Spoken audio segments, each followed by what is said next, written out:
Hey guys, what's up? So, it's a beautiful day out, finally get to fly, and I want to answer a question. I'm sure a lot of you have heard about when people are doing reviews on quads, people talk about the all-up weight of the quad. And I'm sure some of you have asked, does the quad's weight make a difference in flying characteristics? So today we are going to put that to the test. This is going to be similar to the Betaflight video versus Emuflight video I did a while back as far as format goes. So I've got two identical-ish quads here. The only differences between them are the camera, the fact that this one has a Hero 5 session mount with a Cadex Orc inside of it, whereas this one has a foam wedge. But most importantly, the electronic speed controllers. This one has 4 individual ESCs. These are race day quads, 35 amp, 36S ESCs with a 35 volt, 470 microfarad low ESR capacitor soldered to each of the individual ESCs. This one has a Xilo 45 amp ESC with, this is also a 4-in-1 with a single 1000 microfarad 35 volt capacitor on it. The weight of this guy is about, as you see it right here, is about 630, 640 grams. And this one is right around 605 grams. So there's about a 30 to 40 gram difference between these two when we're talking about all-up weight. All-up weight means the aircraft, the battery, and the camera. So I'm going to fly both of these back to back. We're going to start with this one first because this is the one I'm most familiar with. And then we're going to switch over to this, and then to kind of get a better feel for them, I'm going to fly a third pack on this guy again, just so that I can kind of better compare and contrast the differences in flight characteristics between these two.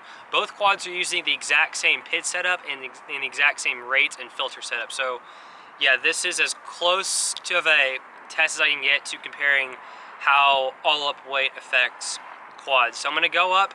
I'm only going to show y'all about like a minute or so of each flight, and then we'll go back to the studio and I'll talk more about what I felt in the end, which one I think is better or worse, and why. Okay. Alright, so this is the 630 gram quad going up for the first flight. And there's Peter.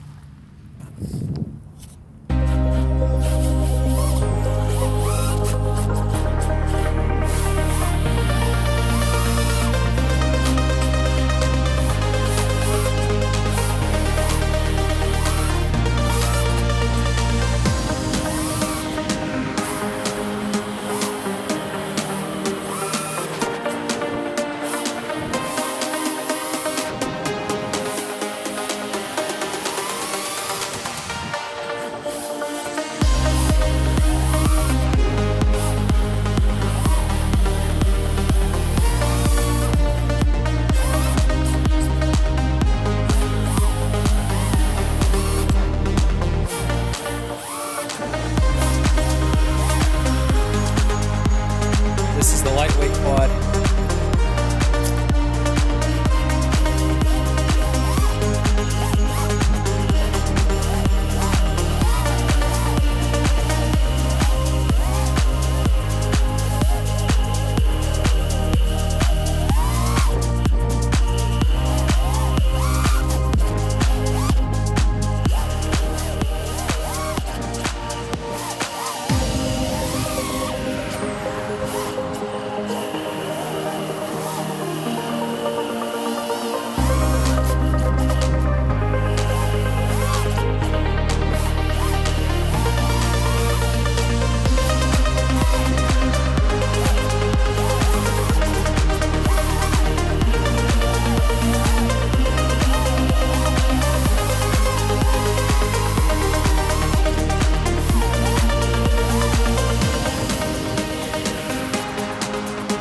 Heavy quad, take 3.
Okay, so it's been a few days since I shot the footage that you just got through watching. Had a little bit of time to think about this some more, and just kind of process what I felt and what I experienced when doing this test. So let's dive into the conclusion. So first things first, after reviewing the HD footage and also just kind of from flying it, the lighter weight quad does feel a lot more snappy, a lot more responsive, more aggressive when you go to, full stick deflection, when you push the stick all the way over in any given direction. And the reason why that is because, again, this quad is lighter weight. So because it doesn't have as much weight to shift around, you can hit your maximum degrees per second faster. So the result of that is kind of giving you the illusion that you have faster rates, but not really. It's just it can accelerate into the maneuvers a bit faster. I would say maybe 5 to 15% faster than its heavier counterpart. So again, it's not like you don't have. It gives the viewer the illusion that you have faster rates. So anyway, moving on to the second thing that I noticed, and that was the center stick feel. I can say with certainty that the lightweight quad has a much better center stick feel than the heavier quad does, and I'm going to talk about kind of why that is. Well, first of all, I did test this. I found a gap, basically like a trench, whatever you want to call it, between the wall of a building and a train car, and I practiced using both quads, split S-ing over the train car and into this gap thing. And I can say doing that maneuver, it was much easier with the lighter weight quad than it was with the heavier quad. Now, why is this? The only way I can really think to really discuss this is to talk about Expo, because Expo is how you get a good center stick feel while still maintaining like a high rate kind of flying style. Like if your rates are anywhere in kind of like the 1,000 degree per second range, you have to fly with some Expo, right?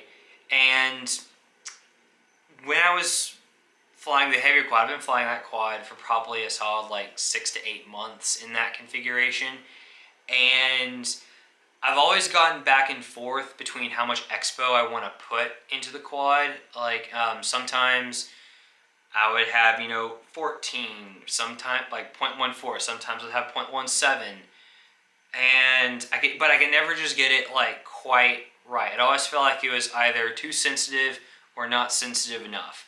However, when I went to this lightweight quad for the first time, when I flew this before the test, I noticed it was way too touchy around center stick. I hadn't changed my rates. I basically took the rates and PIDs I had in the heavy quad and dropped them straight into this one.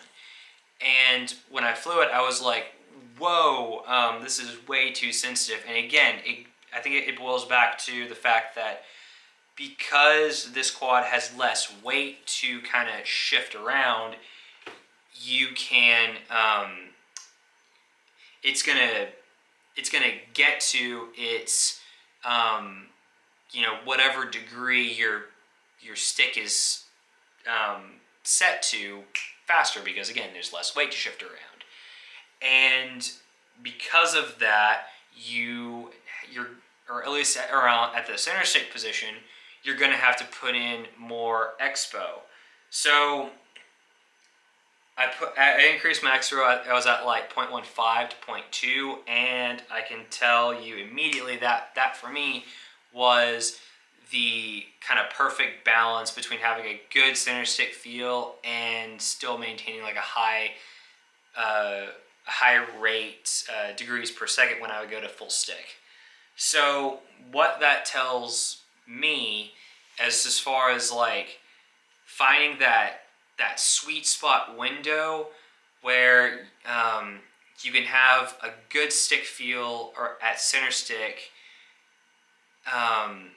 And so having that on one end and having, you know, your really fast rate speed at the far end, it's much easier to get that kind of perfect ratio with a lighter weight quad.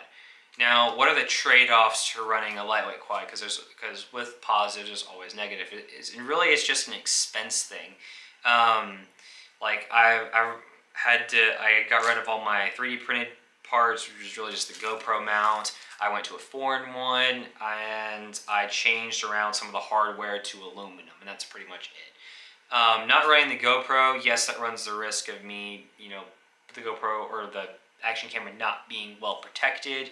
The 4-in-1, if it blows, then it's more expensive to replace.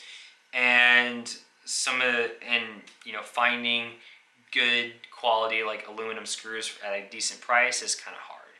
So those are really the only drawbacks to running a lighter weight quad. But in conclusion, I think this test does prove that a lightweight quad handles better than a heavier quad, because you have more of a window to get your rates to feel exactly the way you want them.